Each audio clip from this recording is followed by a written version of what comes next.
Okay, so welcome guys to the Indie Authors Podcast. Today we have a great author with us, someone who's recently released a book, Let There Be Fire. Her name is Rachel Morley. And so I'd like to introduce you guys to Rachel Morley. My name is Hassan Trek, Rachel, I want to ask you a little bit about your background before we get into becoming an author. Could you talk to me about your background? Where'd you grow up at? Just a little bit of basis of how you grew up and how you came up. Yeah. It's actually kind of interesting, Hase, because my family had moved here from the Caribbean to the US. My dad was a US Marine.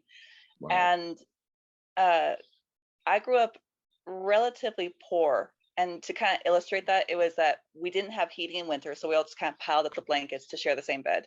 Mhm. And we didn't have AC in summer. So that led to lots of trips to the library because the library had air conditioning, and lots of road trips just to go and see the country because gas was relatively cheap way back when, and the car had AC. So it really inspired my love of nature and my love of secondary worlds and fantasy specifically. Okay. And that's kind of the small foundation of way back where Let There Be Fire comes from and where being an author comes from. Okay. Wow, that's interesting. So your dad was a U.S. Marine, correct? Mm-hmm. And Yeah. would you say a lot of his habits or his discipline reflects upon like your discipline in your authorship?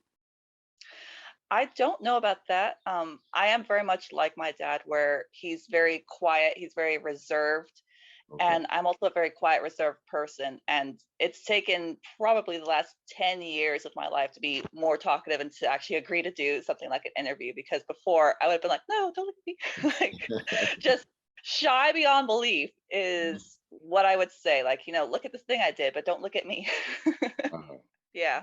What's something that inspired you? What is some reading that you read that made you think, oh man, like this is probably a passion of mine, or this is something that I might take a risk at? Like what's something that encouraged you? I mean, the first thing that I really fell in love with in terms of fantasy, like the first book I remember really, really loving, had to be Dealing with Dragons by Patricia C. Reed. And the reason was because every character was very aware that they were in a fairy tale.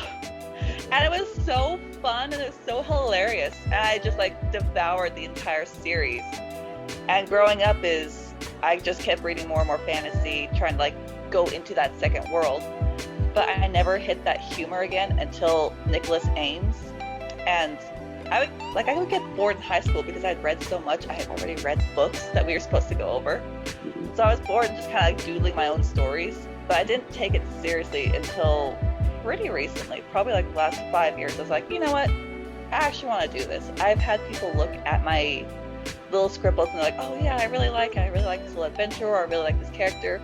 So I started really honing in on what they like to try and make that the thing that I can do in order to make a compelling story.